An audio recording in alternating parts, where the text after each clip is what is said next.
chicos, ¿cómo están? Buenos días. Vamos a empezar con nuestros laboratorios. Este es el primero de 9 o 10 laboratorios que vamos a estar viendo en todo este semestre. Bueno, nuestro primer laboratorio tiene por nombre teoría de errores. Vamos a aplicar las fórmulas de teoría de errores, ¿ya? A ver, ¿cuál es el objetivo? Punto número 1, objetivo: aprender a calcular el error de una medición y remarcar conceptos fundamentales. Entonces, en esta unidad vamos a calcular, como dice ahí, el error de una medición. Todas las mediciones tienen un error, un porcentaje de error.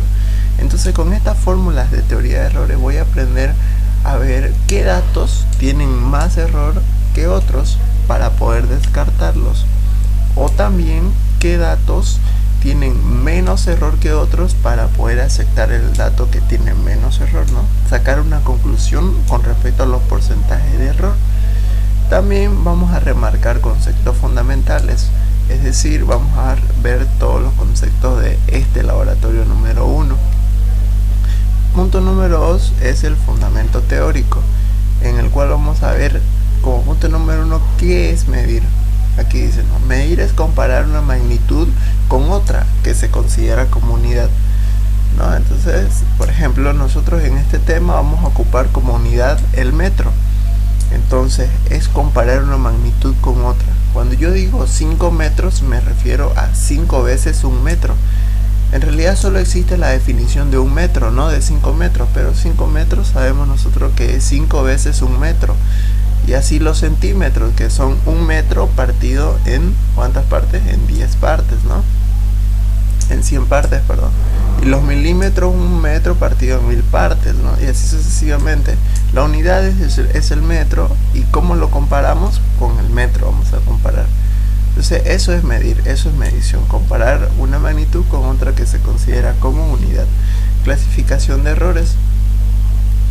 En estos temas vamos a ver dos errores fundamentales, que son los errores groseros y los errores tolerables. ¿Cuáles son los errores groseros? Son valores que afectan a las medidas y que se separan totalmente del conjunto. ¿Qué quiere decir esto? ¿No? Totalmente del conjunto. Quiere decir que está muy fuera de nuestro valor permitido o nuestro valor medio, promedio. Por ejemplo, si yo tomo una medición de cuánto tiempo tarda en caer una bola, una pelota, desde una altura de 20 metros. Quiero calcular cuánto tiempo tarda en caer una pelota de una altura de 20 metros. Y todos mis valores me van a salir cercanos a 3, 2, 3, 4 segundos máximo. Pero si veo una medida que me aparece 10 segundos, 15 segundos, se aleja demasiado del promedio. Porque el promedio es 2, 3, por ahí, ¿no? Se aleja mucho del promedio. Entonces eso se considera un error grosero. Valores que están muy alejados de lo que estamos habitualmente tomamos más seguido, ¿no? Que eso se llama el promedio, el valor que más se repite. Entonces errores groseros ya sabemos, estos los descartamos de inmediato porque van a afectar a nuestros cálculos de teoría de errores.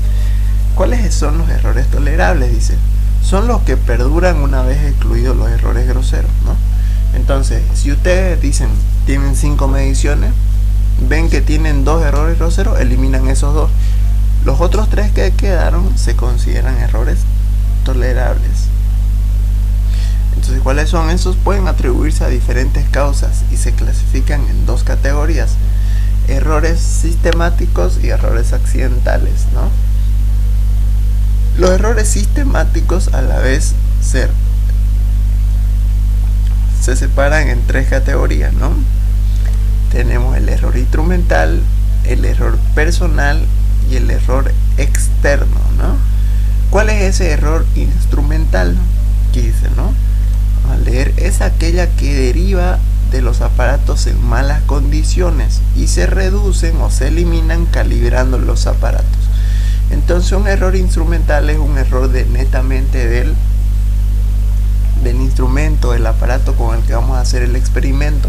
Por ejemplo, si yo quiero calcular el periodo o la oscilación de un resorte, y el resorte está muy oxidado, pues eso va a hacer que varíe un poco, ¿no? Va a hacer que varíe un poco en la medición, ¿no? Si yo quiero hacer una medición y tengo con un cronómetro y el cronómetro tiene un botón mal que hay que apretarlo, es con maña que a veces no da, nuevamente voy a tener errores, ¿no? Y así sucesivamente. Si los materiales tienen algún problema, pues voy a arrastrar un poquito de error, ¿no? Pero ¿cómo se elimina eso? Calibrando perfectamente los aparatos, ¿no? Haciéndole su mantenimiento respectivo. Error personal. ¿Cuál es el error personal? Dice, es aquel debido a ciertos peculiares de los sentidos del observador que atrasan o alteran las impresiones sensitivas que llegan a la conciencia. Bueno, aquí el error personal es fácil, ¿no? Es el error que cometemos nosotros mismos. ¿Por qué cometemos errores? Porque dice aquí, ¿no? Dice que los sentidos del observador atrasan las impresiones sensitivas. ¿Qué quiere decir esto? Que por ejemplo, si yo estoy midiendo cuánto tarda en caer una pelota desde una cierta altura, pues yo le voy a dar pausa al cronómetro y mi amigo o mi compañero al lado le va a dar pausa a su cronómetro también, y vamos a ver que nuestros cronómetros no están iguales. ¿Por qué? Porque tal vez yo lo hice antes, tal vez para mí llegó a mí, sensitivamente ha llegado antes, ¿no? Y yo lo apreté antes del cronómetro. Mi compañero puede ser que lo apriete un poquito después, una centésima después. Pero ¿por qué es esto? Porque son errores personales. ¿Por qué? Porque él tiene su perspectiva, yo tengo mi perspectiva. Para mí chocó a la pelota, llegó al piso a los 2,01 segundos, y para él llegó a los 2,03. Él se atrasó un poquito más o yo me adelanté un poco más, ¿no? Pero eso se considera error personal, porque no todos llegan las impresiones con la misma velocidad al cerebro, ¿no? Y el error externo, dice, es aquel que proviene de factores ajenos al observador y al aparato con el que se trabaja y no se pueden controlar, como por ejemplo el viento, la temperatura, la vibración.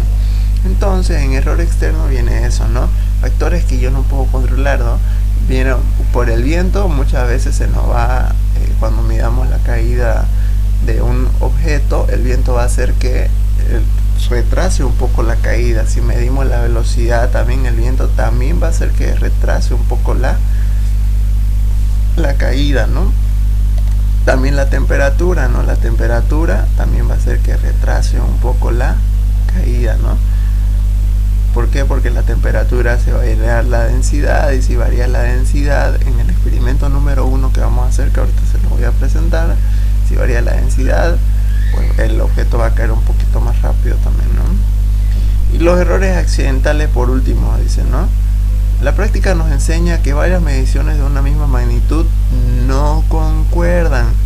Aún eliminando los errores groseros y sistemáticos, quedan otros errores que no pueden ser evitados por más cuidado que se pongan en la medición. Estos son llamados errores accidentales, y a estos tipos de errores lo que le vamos a aplicar la teoría de errores, ¿no? A los errores accidentales. ¿Está bien?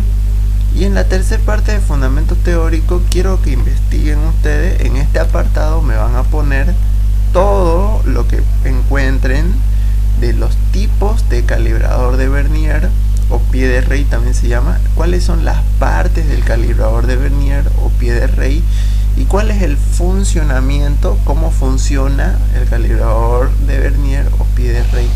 Todo eso me lo van a escribir aquí en esta parte, ¿no? Eso lo van a investigar ustedes, ya yo no se los voy a dar, pero les voy a explicar en clase cómo funciona, pero esto lo van a investigar ustedes mientras tanto. Bueno, el laboratorio número 1 cuenta de 2 experiencias.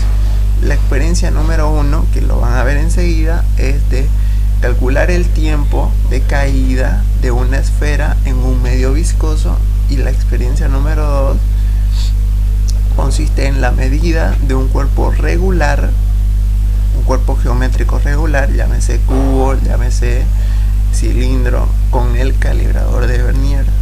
Ya, vamos a empezar a explicar esa parte.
Ya, vamos a empezar con la experiencia número 1, que es la medición de la caída de una esfera en un medio viscoso. En primer lugar, ¿por qué se ocupa un medio viscoso como el aceite? Esto es aceite. Para que la bola que esté incrustada aquí adentro caiga de una forma más lenta. ¿Eso qué va a suceder? Que cae más lento, me va a ayudar a tener un poco más de precisión que si hubiera simplemente otro medio, ¿no? Que no sea tan viscoso. Esto es una varilla común con aceite, y aquí adentro hay una esfera que vamos a calcular su tiempo de caída. Y para esta experiencia número 1 vamos a requerir de esta varilla y de un cronómetro. Este es un cronómetro digital, un cronómetro normal como cualquier otro. Consta de 2 botones. El botón de la derecha es para que el tiempo inicie y para parar el tiempo. Y con el botón de la derecha también puedo reanudar el tiempo donde me quede. Con el de la izquierda sirve para volver el tiempo a cero. Un cronómetro digital como cualquier otro. Ahora, ¿por qué utilizamos un cronómetro digital y no utilizamos uno con cables que sea más preciso, por así decirlo, ¿no?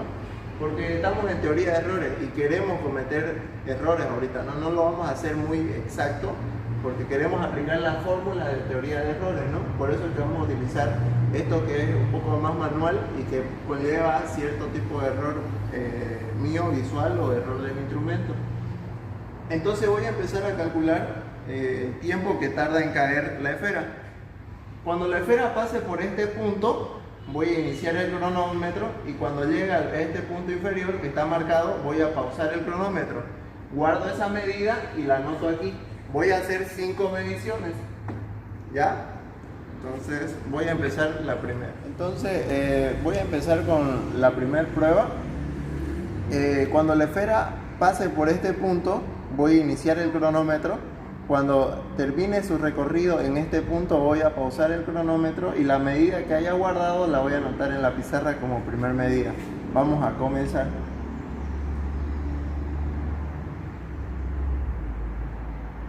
Ahí pasó. Está bajando, está bajando. Y ahí. ¿Ya? Entonces, mi primera medida que yo pude registrar es 5 segundos con 97 centésimos. Y ese es el valor que voy a anotar ahí, mi primer valor.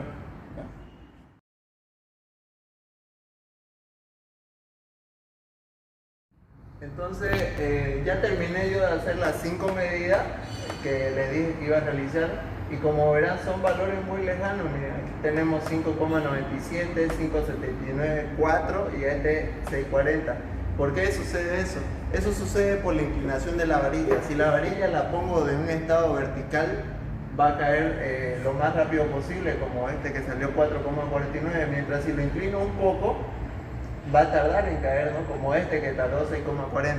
Y de eso se debe esa diferencia de los resultados. Ya, ahora vamos a empezar a nuestro primer tipo de cálculo, que es calcular el promedio.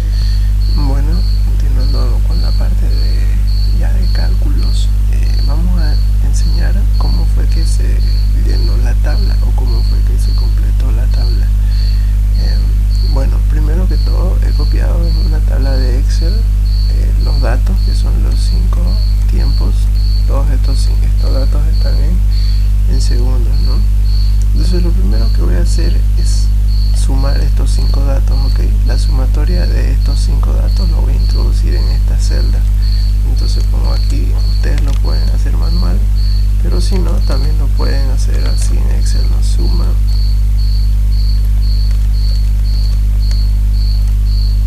Ok, 27.2, ¿no? Ahora, ¿cómo se saca? Lo primero que vamos a calcular es el X promedio. ¿Cómo se saca el valor promedio?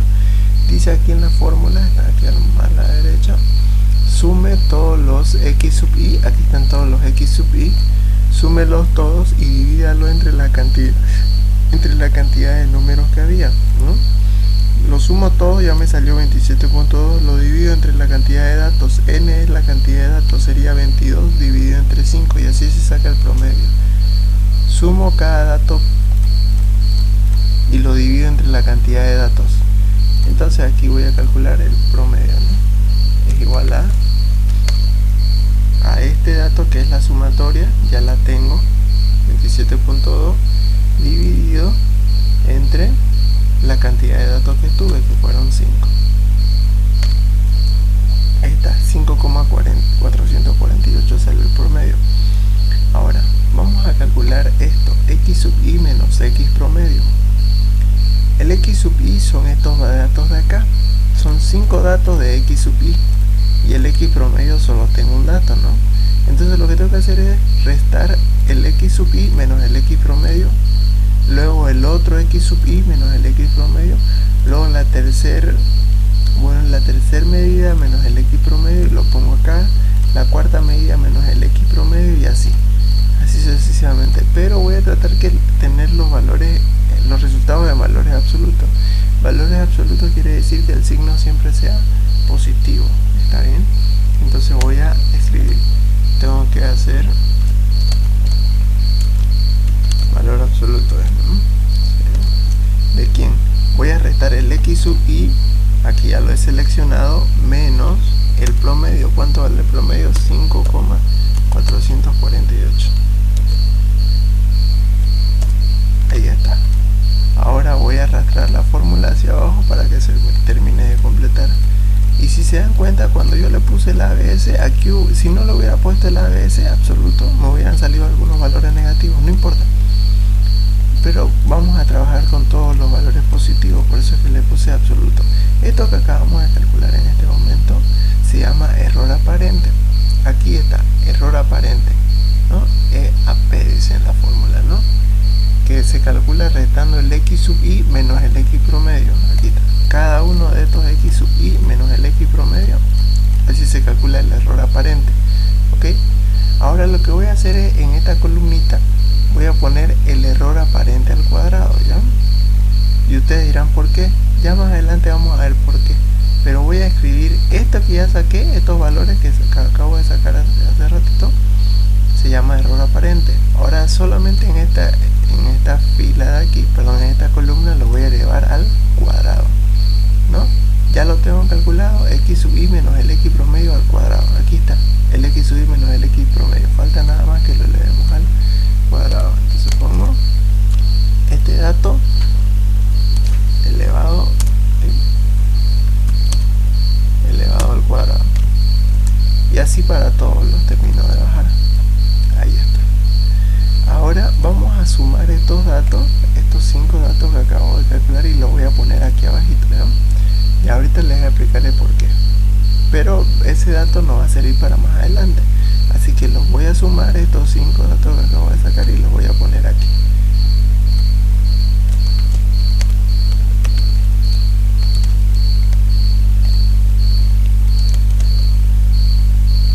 Ok, aquí ya está la sumatoria. Ya voy a decirles en qué momento lo vamos a ocupar. El error relativo de cada medición. El error relativo de cada medición. ¿Cómo se calcula? Aquí dice, miren, aquí está en la fórmula. ¿Qué tengo que hacer? Error aparente dividido entre el promedio. El error aparente, ¿cuál era el error aparente? Si nos acordamos nosotros, el error aparente era x sub i menos x promedio, ¿no? Está aquí, x sub i menos x promedio. Ya los tenemos, sí, son todos estos números de acá. ¿Qué tengo que hacer entonces? Esos números de ahí, que son x sub i menos x promedio, dividirlo entre el promedio. ¿Por qué es lo mismo que decir error aparente? Porque esta columna es error aparente dividido entre el promedio. Y así voy a calcular el error relativo de cada medición. Entonces, ¿qué es lo que tengo que hacer?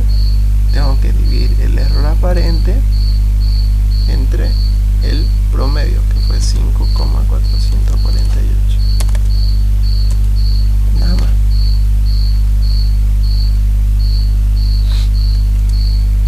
Y ahí está el valor. Ahora lo voy a arrastrar hacia abajo para que me dé todos los valores, ¿no?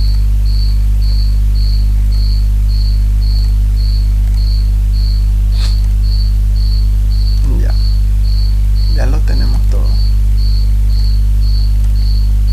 Ahora, ¿cómo calculo el error relativo ahora expresado en porcentaje, ¿no? Lo único que tengo que hacer es multiplicar por 100 estos datos de aquí, que son el error relativo de cada medición, lo multiplico por 100 y eso me da el error porcentual. Es lo único que tengo que hacer, multiplicar el error relativo de cada medición por 100 y ya está. Entonces pongo el error relativo de cada medición multiplicado por 100 y lo bajo. ¿Qué podemos observar en este momento? Podemos observar, este es el error porcentual de cada medición. Podemos observar que, por ejemplo, el intento que tuvo por así menos error fue el segundo intento, fíjense, fue el que menos porcentaje de error tuvo. ¿Por qué? Porque más se aproximó al promedio, ¿cierto? Y si nos damos cuenta, aquí el valor que estuvo más lejano del promedio fue el cuarto intento, el 4,49, y fue el dato que tuvo mayor porcentaje de error. Ahora nosotros aquí tenemos que descartar los errores que tengan un mayor porcentaje y agarrar el dato con el que tenemos un menor error. ¿Cuál fue el dato con el que tenemos un menor error? Con el 5,79, y con ese valor vamos a trabajar porque es el que tiene menos error. Ahora vamos a calcular el error absoluto. ¿Cómo se calcula el error absoluto? El error absoluto ya solo va a entrar en una sola columna. ¿Cómo se calcula el error absoluto? Dice aquí la fórmula que es raíz cuadrada de la sumatoria de x sub i menos x promedio elevado al cuadrado, dividido entre n por n menos 1. N es la cantidad de datos que tengo. Tengo 5, ¿no?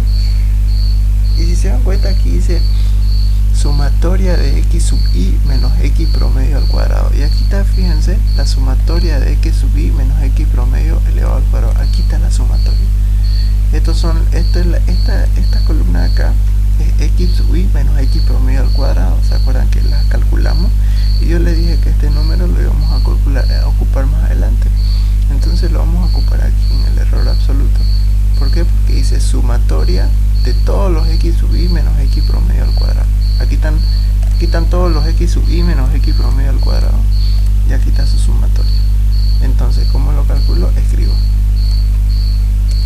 raíz cuadrada. La raíz cuadrada la voy a poner después.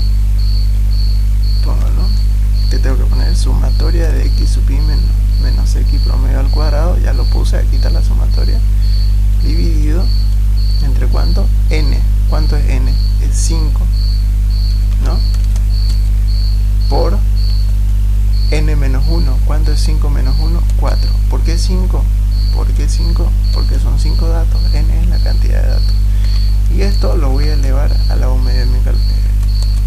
Ustedes saben que raíz cuadrada es lo mismo que poner 1 medio. Así que es otra forma de poner raíz cuadrada. Lo que pasa es que en mi teclado no sé dónde está la raíz cuadrada. Entonces lo que yo puedo hacer, y lo que ustedes pueden hacer en ese caso, es elevarlo a la 1 medio o 0,5, y eso es lo mismo que raíz cuadrada. Igual lo pueden hacer manualmente y va a salir lo mismo. Ahí está el valor, 0,384. ¿Cómo calculo el error relativo general ya? No hay que confundirse con el primero, que era de cada medición. Este es el error relativo general. ¿Cómo lo calculo? Está ahí en la fórmula también, que dice error relativo es igual a dividir el error absoluto dividido entre el promedio. El error absoluto lo acabamos de calcular, solo falta que lo divida entre el promedio. El promedio es 5,448. Entonces aquí pongo error absoluto es igual a que al error absoluto, que es este de aquí, que lo acabamos de calcular, 0,384 dividido entre el promedio, que es 5,448. Entonces tengo que el error relativo general es 0,0705. Ahora, ¿cómo calculo el error relativo porcentual? Lo único que tengo que hacer es multiplicar este error relativo por 100 y lo tengo en porcentaje. Nada más. Multiplico por 100 y lo tengo en porcentaje. Entonces pongo este número multiplicado por 100 y ya está en porcentaje. ¿Qué significa? Que el conjunto de mediciones que he sacado he tenido una precisión total de 7%, 7,04%, ¿no? Ese ha sido, digamos, por así decirlo, el error general, ¿no? Este es el error de cada medición, esto sería el error general. se hicieron los cálculos para la tabla. Cualquier pregunta la vamos a hacer en clase si queda alguna duda. Ya. Aquí tenemos un pie de rayo calibre de vernier. ¿De qué partes cuenta? Este cuenta de una mordaza, que es esta, la exterior, que nos sirve para medir las formas por el lado externo. Y tenemos la mordaza interior, que podemos medir aquí nosotros por el lado interno, digamos, ¿no? Tenemos esto que se llama, es la regla fija, que está graduada en centímetros y arriba nos lo gradúa en pulgadas. Tenemos esto de aquí, que es la regla móvil, que evidentemente este es el vernier que se mueve. Y por último tenemos esta pequeña lengüeta que nos sirve para medir profundidades. Entonces, ¿qué podemos medir? Exteriores, interiores y profundidades. De los vernier tenemos muchos tipos de vernier, ¿no?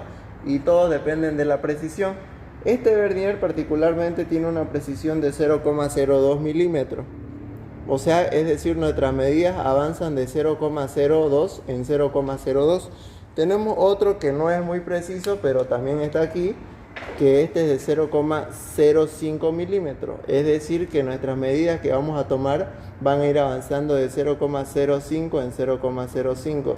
Y por último, un tercero que avanza de 0,1 en 0,1. Esas serían las diferencias. Todas tienen la misma parte y están en pulgadas y en centímetros.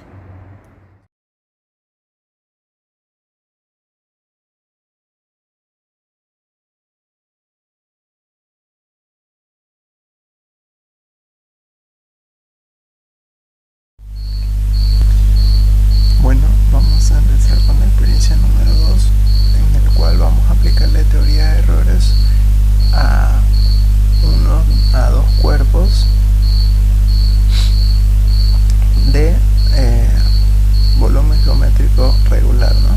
Figuras geométricas regulares.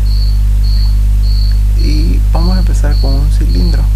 Para calcular el volumen de un cilindro yo necesito el dato de la altura y del diámetro o el radio, ¿no? En este caso yo tomé, se los adjunté por foto, tomé los datos de la altura de un cilindro, en el cual me han salido estos 5 datos. Como verán, hay un pequeño desfase, y al cual vamos a aplicarle teoría de errores para saber qué valor se acerca más, qué valor tiene menos errores, para así tomar ese valor de altura, digamos, ¿no? El valor más cercano al promedio, ¿no? El que tenga menos errores. Bueno, lo primero que vamos a hacer es calcular la suma. Vamos a poner en esta celda la sumatoria de estas x sub i. X sub i son las medidas, ¿no? De la altura. Estamos haciendo altura del cilindro. Entonces, esto está en milímetros, 114,45 milímetros. Entonces tengo 5 mediciones de altura, el cual voy a poner la sumatoria en esta casilla, en la celda de abajo.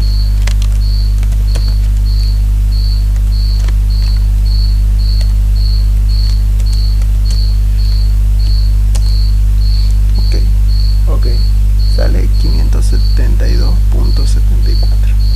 Ahora lo que voy a hacer es calcular el promedio, y ahí está la fórmula del promedio, ¿cierto?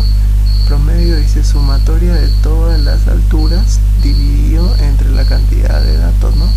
Aquí está la sumatoria de todas las alturas dividido entre la cantidad de datos. Sería entonces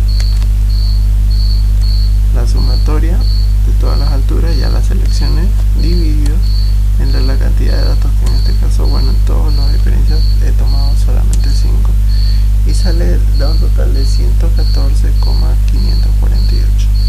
Ahora voy a empezar a calcular el error aparente. ¿Cómo se calcula el error aparente? Ya lo voy a ir un poquito más rápido porque ya hicimos más detalladamente en la tabla anterior. El error aparente se calcula restando la medición menos el promedio de cada uno, ¿no? Y preferiblemente si lo ponemos con valores absolutos. Porque con valores absolutos el signo simplemente nos va a indicar, si nos sale negativo o positivo, nos indica si está por debajo o por encima del promedio. Pero en este caso a nosotros no nos interesa no nos interesa ese dato, así que le vamos a poner a todo positivo nomás, con valor absoluto. Ahí está. Este es el dato. Ahora para no estar calculando, extiendo nomás en Excel. Ahora vamos a ver x sub y menos x promedio al cuadrado. Ya tengo x sub y menos x promedio, falta tenerlo al cuadrado, entonces elevo simplemente esto al cuadrado, ¿no? Como ya lo hicimos antes.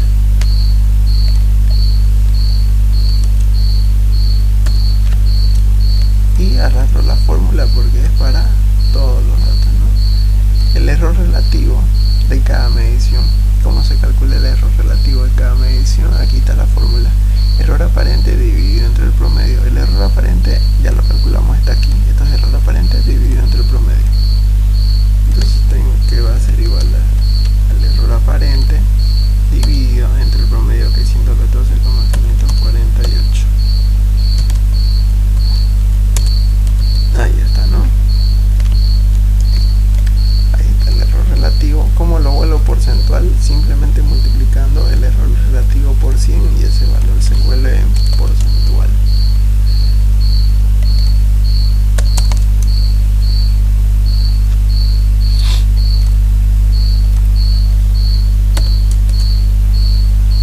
Ahí está, ¿no? Bajo todo y ya está. De aquí que podemos observar que todas nuestras medidas no han llegado ni siquiera a obtener un error del 1%. ¿Y eso por qué? Porque nuestro calibrador de Vernier mide las cosas en milímetros.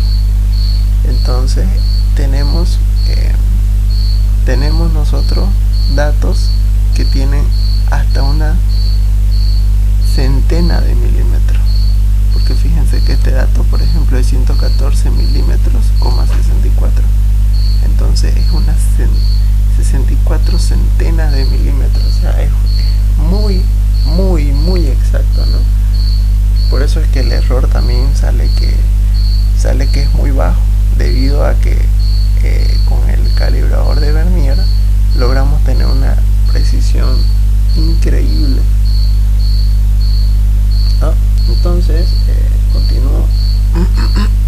¿Cómo se sacaba el error absoluto? Aquí está: raíz cuadrada de la sumatoria de x sub y menos x promedio al cuadrado. Aquí está el x sub y menos el x promedio al cuadrado. Tengo que calcular su sumatoria, ¿no? Para poder calcular el error absoluto.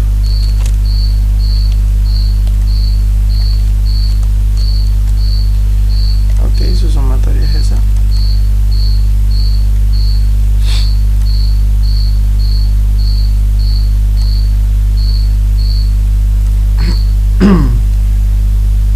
Ahí está, ¿no?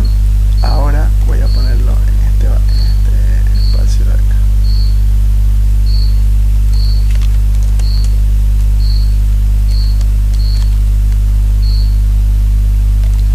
Sumatoria de x dividido entre la cantidad de datos n por n menos 1. La cantidad de datos ya sabemos que es 5 por 5 menos 1, que es... A ver.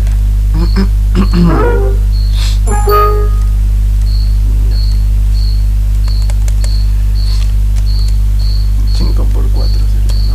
Porque n menos 1 es 4. Y ya está. Esto necesitamos sacar la raíz cuadrada, por lo tanto le elevo a un medio, que es 0,5. Ahí está. Este sería el error absoluto. ¿Cómo lo convierto en error relativo? Ahí está en la fórmula, ¿no? Error absoluto dividido entre el promedio. El error absoluto es el que acabamos de calcular, solamente falta que lo divida entre el promedio, que es 114,548.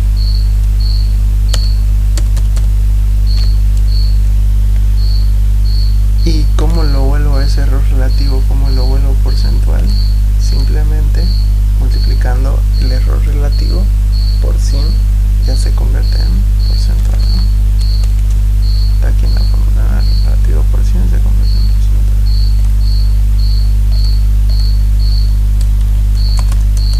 Bueno, de aquí que podemos concluir de esta tabla de la fórmula de teoría de errores. Concluimos de que tuvimos medición, incluso nuestro error no llega a 0,04%, ¿no? 0,4497% no llega ni a una décima del porcentaje, y nuestros errores de cada medición porcentual no llegan ni al 1%. Pero si queremos ser un poco más precisos y quisiéramos trabajar con alguno de estos datos, tendríamos que trabajar con este, ¿no? Que este es el valor con menos porcentaje de error, ¿no? Nuestra cuarta medición. Ahora lo que vamos a hacer es, ahí mismo vamos a calcular el del diámetro.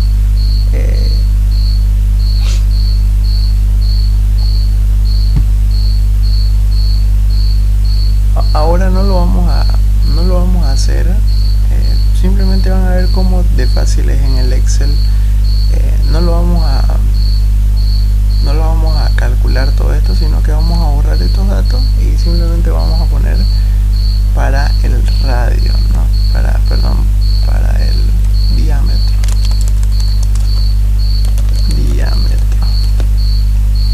¿Cuáles son los datos del diámetro? Ustedes los pueden ver ahí, ya lo acaban de ver.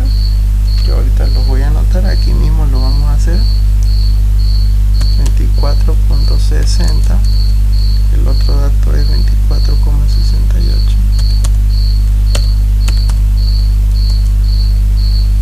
23,62. Todos estos datos están en milímetros, ¿cierto?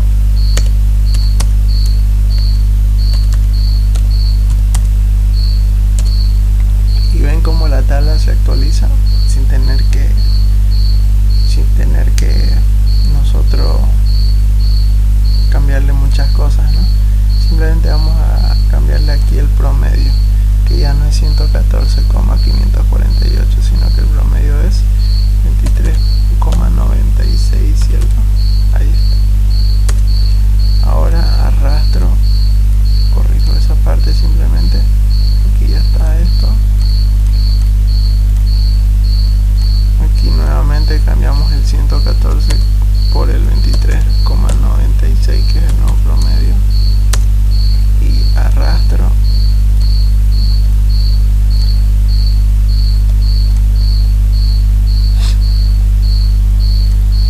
Aquí también borro el 114 y le pongo el 23,96 y ya está. Entonces aquí ya está la tabla, miren, no nos hemos tardado nada, ¿no?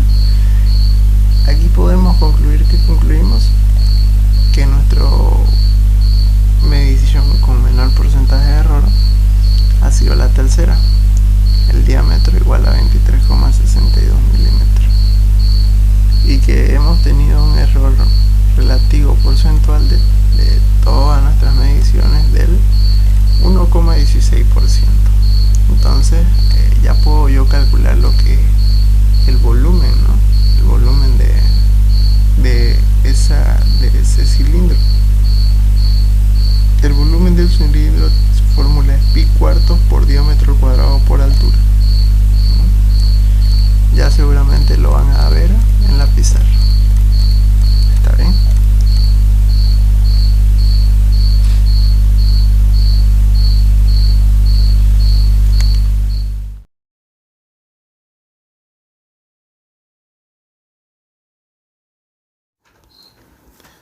Bueno, chicos, y para terminar, en esta parte le he dado un ejercicio de tarea en el cual ustedes van a calcular el volumen de esta figura. Esta figura es un paralelepípedo, el cual, para calcular su volumen, ustedes necesitan saber la base, el espesor y la altura. Yo me encargué de medir la altura y el espesor con el pie de rey. Ahí están las medidas, 39,04 y la altura 60,10 milímetros ambas. Ahora la base les he puesto 4 medidas, y a esas 4 medidas ustedes van a aplicar la teoría de errores y escoger la que menor porcentaje de error tenga. Y con esa medida que tenga menor porcentaje de error, con esa medida van a trabajar y podrán calcular el volumen de ese paralelepípedo. ¿Cuál es la fórmula de volumen de un paralelepípedo? Multiplicar la base por el espesor por la altura. Y eso lo agregan a su informe y con eso sería todo. Y terminan su informe. ¿No? Gracias.